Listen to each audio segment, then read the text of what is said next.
avec mes camarades de la deuxième heure. Bonsoir Sébastien Ligné. Bonsoir Pierre. Chef du service politique de Valeurs Actuelles. Bonsoir Gilles Boutin. Bonsoir Pierre. Journaliste au Figaro. Et bonsoir Guillaume Perrault. Bonsoir Pierre. Ça fait beaucoup de journalistes du Figaro. Rédacteur en chef Histoire au Figaro. Présentateur de Parlez-moi d'Histoire sur le Figaro TV et auteur de Voyage dans l'Histoire de France chez Perrin. Mon cher Guillaume, il y a eu le procès Sarkozy. Il y a eu plusieurs points de droit qui ont été soulevés.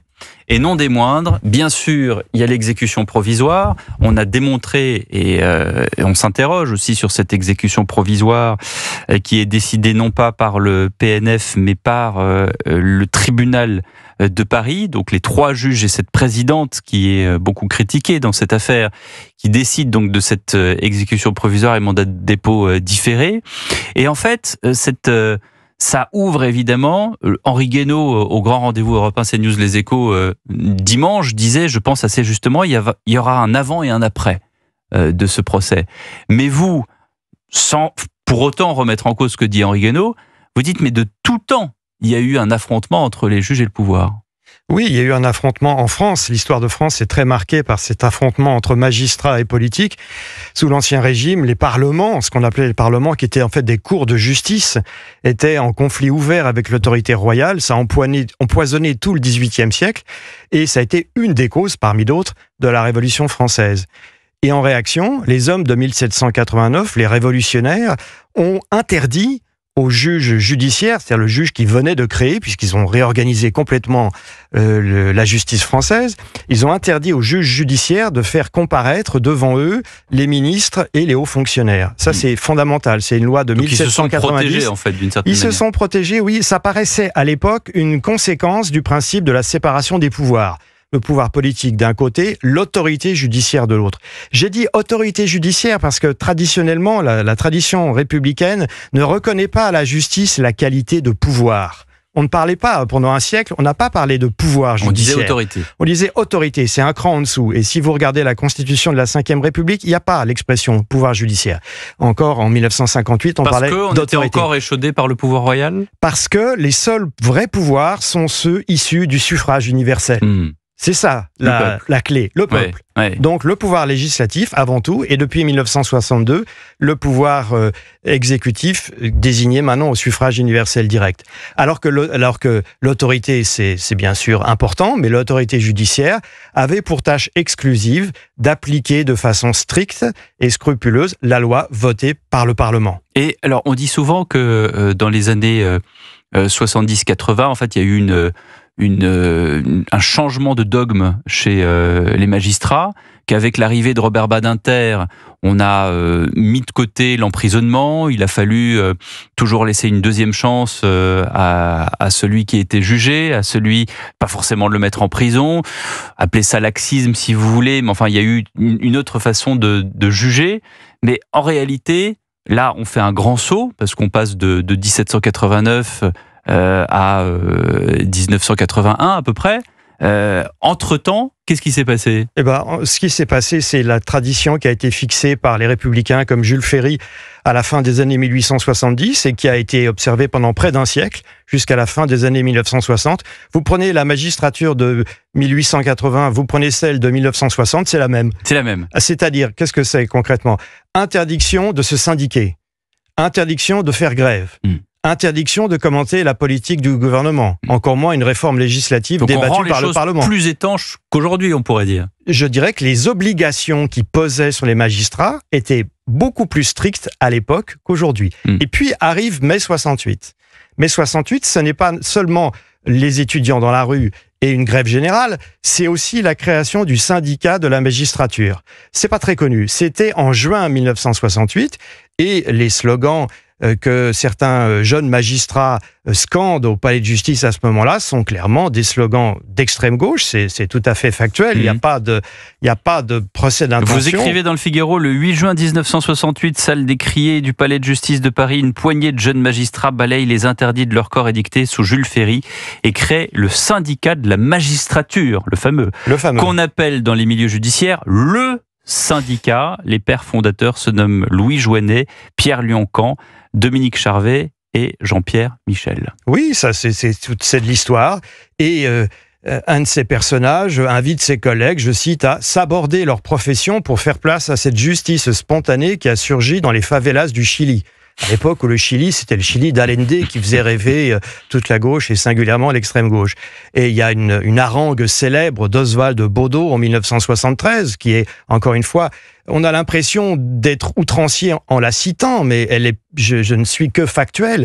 Il déclare en 1973 « Ayez un préjugé favorable pour la femme contre le mari, pour l'enfant contre le père, pour le débiteur contre le créancier, pour l'ouvrier contre le patron, pour le voleur contre la police. Ouais. » Alors pour être tout à fait juste, ce qu'on a appelé les juges rouges, c'est ceux-là qu'on désignait à l'époque, d'abord, ils n'ont jamais dépassé les 35% des voix aux élections professionnelles.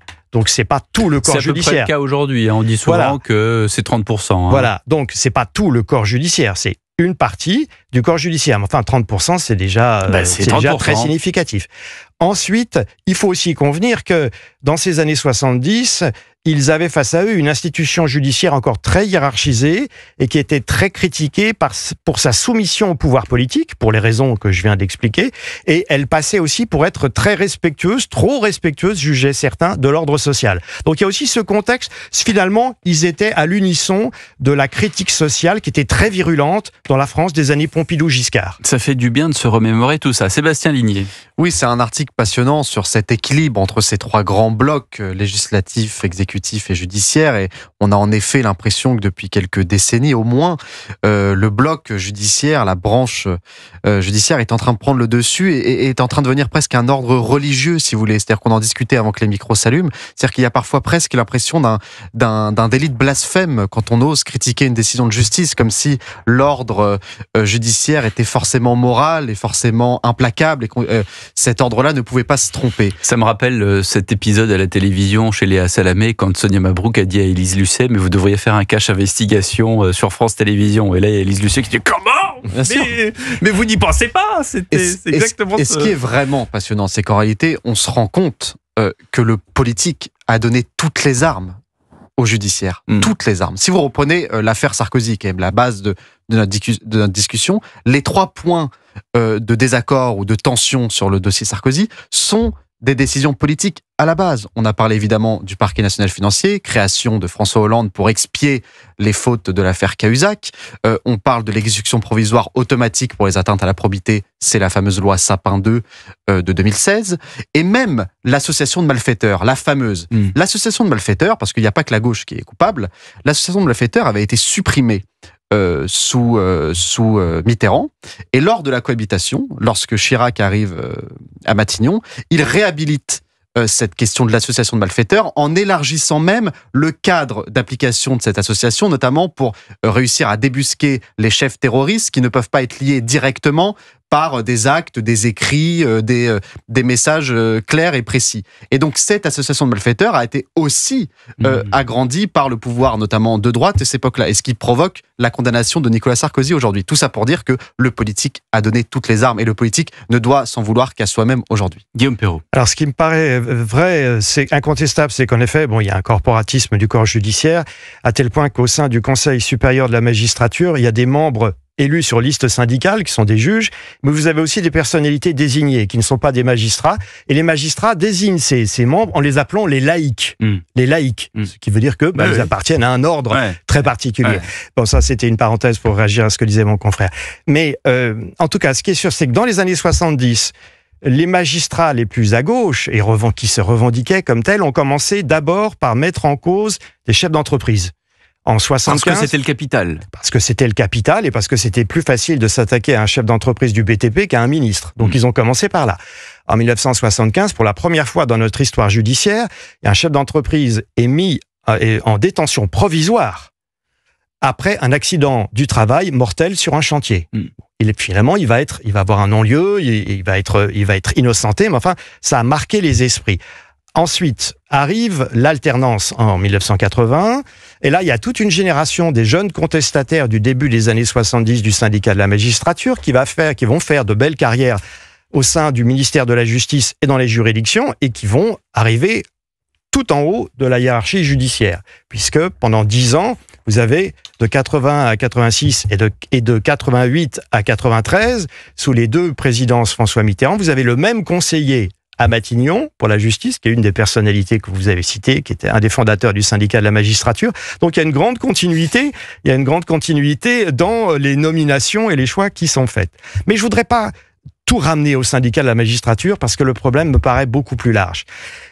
Le basculement du rapport de force, il s'est accentué dans les années 90. C'est là où vraiment on a changé de monde. Parce qu'il y avait un désenchantement politique et que l'opinion était prête à soutenir. Il y a une fameuse loi de 1994, mais on va y revenir juste après une première. Avec que des confrères ce soir, Sébastien Ligné de Valeurs Actuelles, Gilles Boutin du Figaro, Guillaume Perrault, rédacteur en chef Histoire au Figaro, présentateur de Parlez-moi d'Histoire sur le Figaro TV. On en était...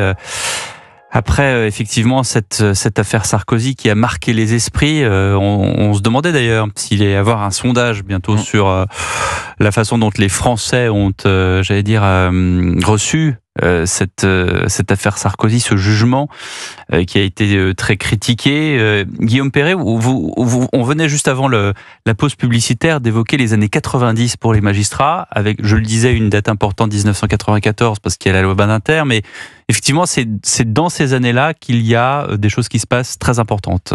Oui, c'est là que le climat change, parce que l'opinion devient moins indulgente envers ses dirigeants. Après 20 ans de crise économique, il y a des Français qui se tournent de plus en plus vers la voie pénale, qui osent porter plainte au pénal. Avant, on se contentait d'aller devant le Conseil d'État pour avoir une indemnisation pour les mêmes faits. Il y a une montée en puissance de tous les juges, le Conseil constitutionnel, la Cour européenne des droits de l'homme, la Cour de justice de l'Union européenne avec le traité de Maastricht en 92. Et il y a ce phénomène qui aurait été impensable auparavant, que des juges d'instruction commencent à perquisitionner au siège de partis politiques. Et la première fois de notre histoire, c'est 1992, c'est Van Rymbeek dans l'affaire Urba. Rappelez-vous, un système de fausses factures de financement occulte du PS par l'intermédiaire de ces municipalités. Et Van Rymbeek réalise une perquisition au siège du Parti socialiste, qui à l'époque est le parti au pouvoir, le parti de François Mitterrand. Le choc est énorme, d'autant plus que le garde des Sceaux de l'époque, qui était Henri Nallet, avait été le trésorier de la campagne présidentielle de Mitterrand en 88. Donc évidemment, le couplage des fonctions n'était pas très judicieux, pas très heureux. Et il a donné l'ordre au parquet, c'était légal à l'époque, de classer sans suite le volet marseillais de l'affaire Urba. C'était légal, mais ça n'a pas passé. Et l'opinion s'est révoltée.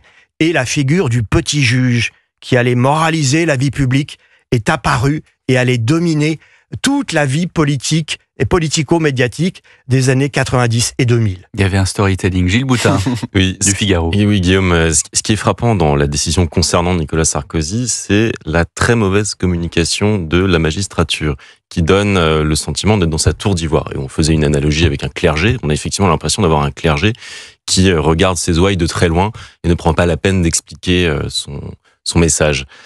Est-ce que ce phénomène de tour d'ivoire a toujours existé? Les magistrats français de toute éternité ont-ils été très distants finalement avec les citoyens qui, paradoxalement, seraient les premiers à devoir être informés au-delà de la simple décision judiciaire, des écrits judiciaires, mais d'aller vraiment faire l'explicitation. Il y a quelque chose d'un peu clérical, en effet, dans cette profession. Le système français du concours y contribue, puisque quand vous avez 23 ans, vous entrez dans le corps judiciaire parce que vous avez réussi le concours, et vous y restez jusqu'à la retraite. Alors que dans les pays anglo-saxons, par exemple, ce sont souvent des avocats confirmés qui ont fait une première partie de carrière au sein du barreau qui deviennent juges. Donc chez nous, c'est beaucoup plus étanche. Et donc, évidemment, le corporatisme est d'autant plus fort, et le sentiment de séparation vis-à-vis de l'opinion que vous évoquez, il s'explique aussi par la singularité de ce métier. C'est une position d'autorité, elle implique une certaine distance, en tout cas c'est comme ça qu'ils le conçoivent, et ils ont le sentiment que s'ils expliquaient trop leurs décisions, peut-être que l'autorité de la décision de justice, ils perdraient. Il y a aussi la tradition de la collégialité qui fait qu'on ne sait pas qui a voté quoi. On ne sait pas qui a voté quoi. Alors que aussi dans des décisions de justice aux États-Unis, on sait qui a voté quoi. On publie éventuellement des opinions dissidentes. Chez nous, il n'y a pas cette tradition. Donc la collégialité, le secret, et d'ailleurs aux assises, on brûle l'urne dans laquelle ont voté les jurés. Donc pour préserver le secret des délibérations qui est inscrit dans la loi. Tout ça sont des éléments peut-être de réponse à ce que vous évoquez. Sébastien Ligné. Justement, est-ce que l'une des pistes pour rétablir cette confiance entre le peuple et la justice ne serait-elle pas de redonner au peuple le bras judiciaire, et que, par exemple, pour les affaires concernant des représentants politiques, ce soit au peuple, par des jurés populaires, de juger ses représentants. Ça n'existe pas, en tout cas j'ai vérifié, j'ai pas l'impression que ce soit un processus qui existe dans les sociétés occidentales, même aux États-Unis, où les jurés populaires sont un petit peu plus démocratisés que chez nous. Mais je pense qu'il y aurait peut-être une porte de sortie vers le haut, et que finalement, il y aurait quelque chose de presque démocratique à ce que ce soit les représentants soient jugés par. Parce que déjà dans l'histoire, Guillaume Perrault, il y a eu cette configuration-là, avec un juré populaire, qui jugeait des affaires judiciaires et non pas des affaires d'assises, des affaires pénales. Alors pendant quelques années, sous la Révolution française, les juges ont été élus parmi les simples citoyens et non pas nommés sur des critères de compétence. Donc, c'est-à-dire qu'il fallait trouver du monde. On se rapprochait, comme il n'y avait plus personne. On se rapprochait, oui. On se rapprochait du comme système. élément. Mais ça n'a pas duré très longtemps, oui. Et on est revenu à un système professionnel. À vrai dire, le sujet se présentait différemment, puisque au XIXe siècle, il était impensable. Le droit pénal ne s'immisçait pas dans le fonctionnement de l'État. Donc la question ne se posait pas en ces termes. On jugeait que s'il y avait... d'abord, certes, il y avait des possibilités de poursuite pour des corruptions.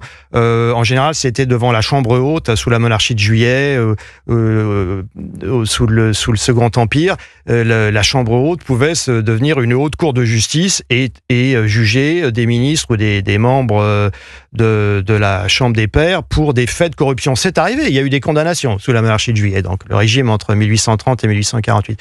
Mais c'était tout à fait exceptionnel. L'idée générale, c'est que le droit pénal, la sanction des crimes et des délits devait être distinct du droit administratif qui régissait l'État. Et le Conseil d'État, qui est juge administratif, il n'est pas seulement conseiller du gouvernement, il est aussi juge administratif. Sa première vocation était de protéger l'État. Pourquoi ces privilèges? Au nom de l'intérêt général, pour que la France soit bien gouvernée. Ça, c'était le discours de l'époque que je vous restitue. Est-ce que vous faites une corrélation entre l'instabilité politique qui a eu lieu pratiquement dans tout le 19e siècle. Je veux dire, c'est un exemple, c'est pratiquement un cas d'école, avec je ne sais pas combien de régimes qui se sont succédés entre l'Empire, vous parliez de la monarchie de Juillet, entre-temps on a eu le retour du roi, puis après un empereur, et puis ensuite le Napoléon III, puis ensuite la Commune, ensuite il y a eu les débuts de la Troisième République. Enfin, ça a été quand même pardonnez-moi, mais un foutoir épouvantable que évidemment, on ne voudrait pas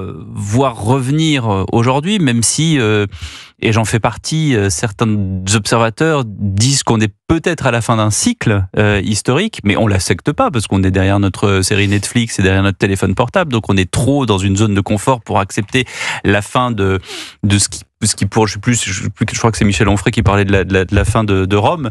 Bon, on n'en est quand même pas là, mais est-ce que vous faites une corrélation entre cette instabilité politique au 19e et, j'allais dire, l'inconstance aussi du système judiciaire? Il n'y avait pas vraiment une inconstance du système judiciaire, parce que ce qui est frappant, c'est que il y avait une évolution, en tout cas.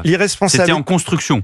Oui, mais tous les régimes ont maintenu le principe, ont maintenu la protection des ministres et surtout des hauts fonctionnaires. C'est surtout ça qui préoccupait à l'époque. Les préfets, par exemple, il fallait que le Conseil d'État ou la Cour de cassation donnent leur feu vert à des poursuites, et ça n'arrivait pas. Et les penseurs libéraux de l'époque, au 19e siècle, comme Tocqueville, s'en scandalisaient. Ils disaient, regardez cet article qui assure la protection des hauts fonctionnaires, par-delà toutes les révolutions, tous les régimes l'ont maintenu jusqu'à la Troisième République. Et on appelait ça le privilège de juridiction. Le privilège de juridiction, il a été abrogé en 1993. 1993. Dans le contexte qu'on vient d'évoquer, de ce chamboulement des années 1990, où on a estimé, parce que l'opinion publique le souhaitait, que les ministres, que les préfets, parce que les préfets ont joué un grand rôle dans cette affaire, on devait être jugé dans les mêmes conditions que tout le monde. Mais est-ce qu'aujourd'hui, il n'y a pas quelque chose de paradoxal avec, d'un côté, la Cour de justice de la République, d'un côté, la HATVP, et puis d'un autre côté aussi des immunités, qu'elles soient parlementaires, présidentielles. Après, on rattrape les personnes. Je ne sais plus qui me disait l'autre jour qu'en Corée du Sud, chaque président sortant a été rattrapé par la justice et foutu au trou. Enfin, est-ce qu'il y a une espèce de bulles comme ça dans lesquelles on se dit on est protégé parce parce qu'on a une immunité, puis derrière, on est rattrapé par les affaires. Est-ce qu'il serait pas mieux de ne pas avoir de bulle, et puis finalement, tout le monde est injusticiable comme un autre? Ils le redeviennent, et Jacques Chirac a été le premier à le constater, puisqu'il a fini quand même par être condamné en 2011. Rappelons que le premier ancien président condamné au pénal, c'est pas Sarkozy. C'est Jacques Chirac, on l'a oublié parce que... Mais il n'est pas allé en prison. Il n'est pas allé en prison, il a eu 2 ans avec sursis, mais il avait une telle popularité que ça a glissé sur lui, sur son image publique comme l'eau sur les plumes du canard, et que finalement personne ne lui en a tenu grief, contrairement à Sarkozy qui est beaucoup plus clivant. Gilles Boutin. On parlait de ces juges d'instruction.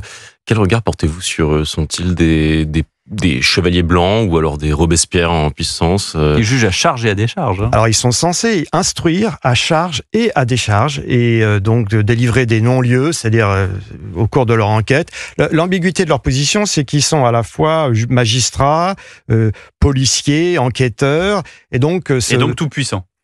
Ils l'étaient, ils le sont moins qu'avant, parce que depuis 2000, depuis la loi du 15 juin 2000, il y a un deuxième magistrat qui doit donner son feu vert pour leur pouvoir le plus redoutable, qui est de mettre quelqu'un en prison sans jugement. On appelle ça la détention provisoire. Quand on voit comment ça se passe, on pense comme moi qu'il n'est pas injuste qu'il y ait un double regard et un deuxième magistrat qui d'ailleurs dans les 9/10 des cas donne son accord à la demande de mise sous écrou. C'est Balzac qui a lancé l'expression de l'homme le plus puissant de France à propos du magistrat instructeur. Ça a été vrai longtemps. En fait, si vous voulez, ce qui est terrorisant, c'est le pouvoir de mettre les gens en prison, de juger de leur honorabilité, d'établir leur culpabilité. Ce pouvoir, il est terrorisant dans tous les systèmes judiciaires, qu'ils soient accusatoires comme aux États-Unis, ou qu'ils soient inquisitoires comme le modèle français. Tous peuvent être critiqués. Moi, le problème me paraît plutôt l'état d'esprit général, c'est le moralisme ambiant. Le moralisme, l'absence de connaissances concrètes du fonctionnement de l'État, du fait qu'on peut avoir un regard qui, si vous voulez, on peut appliquer littéralement les dispositions du code pénal, mais elles sont tellement générales qu'elles laissent une large place à la subjectivité du magistrat. C'est plutôt ça, à mon avis, le point le plus litigieux. Merci beaucoup Guillaume Perrault d'avoir été avec nous, rédacteur en chef Histoire au Figaro et présentateur de Parlez-moi d'Histoire. C'est sur le Figaro TV. Puis on peut lire bien sûr votre livre Voyage dans l'Histoire de France. C'est aux éditions Perrin dans la collection Tempus. Voilà pour l'histoire, mais nous on revient avec Gilles et avec Sébastien pour parler de politique, bien sûr, dans un petit instant sur Europe 1. Tout de suite.